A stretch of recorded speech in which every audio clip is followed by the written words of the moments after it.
Sungai Hitam Bab 2. Kisah yang terkubur.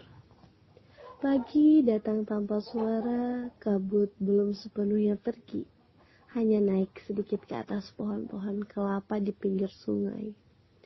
Udara lembab menusuk tulang, membawa aroma tanah basah dan kayu lapuk. Raina duduk di beranda rumah sambil menatap aliran sungai hitam yang tampak malas mengalir, seolah-olah menyimpan sesuatu di dasar yang tak ingin dilepaskannya. Ayahnya masih terbaring lemah di kamar sejak kepulangannya kemarin. Pria itu nyaris tak banyak bicara, hanya batuk pendek dan sekalinya menyebut nama Larasati di antara desah napasnya. Nama itu bukan milik ibunya Raina, ingat jelas, dan itulah yang membuatnya gelisah. Menjelang siang, suara langkah kaki mendekat dari jalan tanah Pak Surya. Datang dengan membawa termos berisi teh hangat dan sekantong pisang rebus. Untuk sarapan, katanya, meletakkannya di meja. Kau pasti butuh sesuatu yang manis supaya tak ikut muram seperti sungai itu. Raina tersenyum kaku, tapi sorot matanya penuh tanya. Pak Surya, semalam saya lihat sesuatu di sungai. Cahaya bentuknya seperti orang. Pak Surya menghela napasnya panjang sebelum duduk. Kau memang sudah waktunya tahu, ujarnya pelan.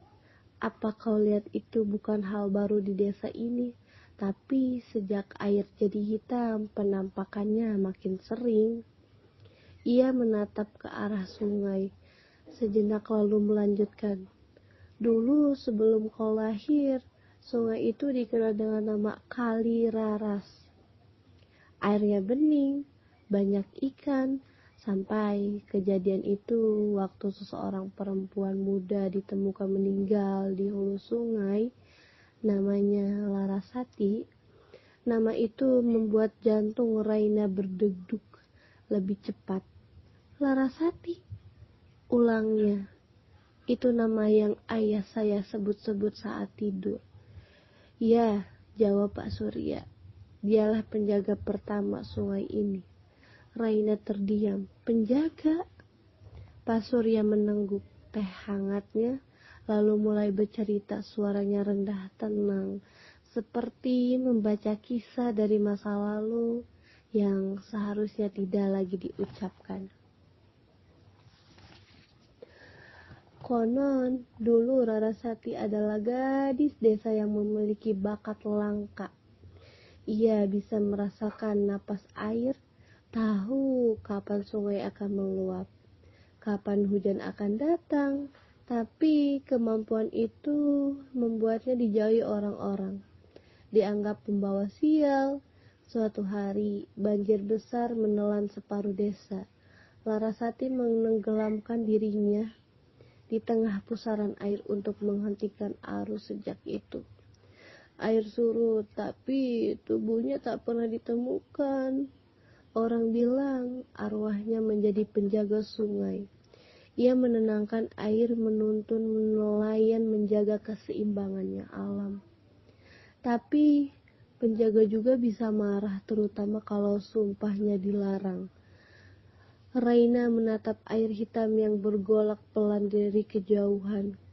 Dilanggarnya oleh siapa? Tanyanya. Pak Surya menatapnya lama sebelum menjawab lirih. Oleh manusia juga. Seseorang pernah mencoba memanggil batu-batu di dasar sungai untuk dijual. Sejak saat itu air berubah warna dan sekarang entah kenapa ia tampak semakin gelap setiap bulan.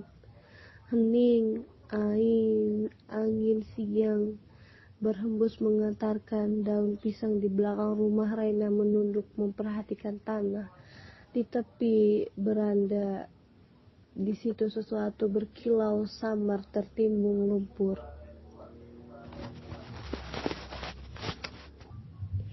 Ia jongkok membersihkannya perlahan. Sebuah potongan gelang perak setelah berkarat setengah masih berkilau. Ukirnya halus, berbentuk gelombang air yang melingkar. Entah kenapa Raina merasa gelang itu pernah ia lihat sebelumnya. Dari mana benda ini berasal bisa muncul di sini?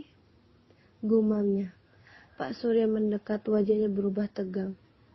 Itu milik Larasati.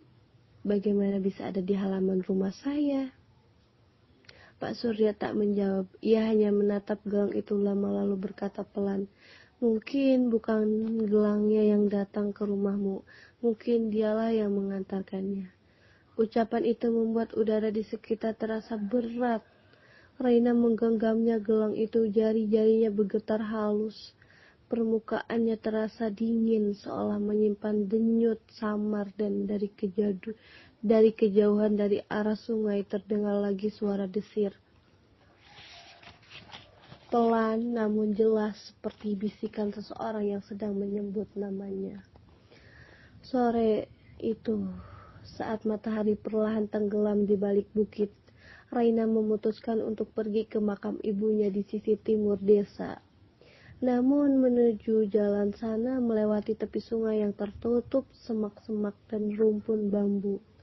Air sungai tampak tenang, tapi entah mengapa langkahnya terasa berat, seakan-akan ada yang mengawasi dari bawah permukaan.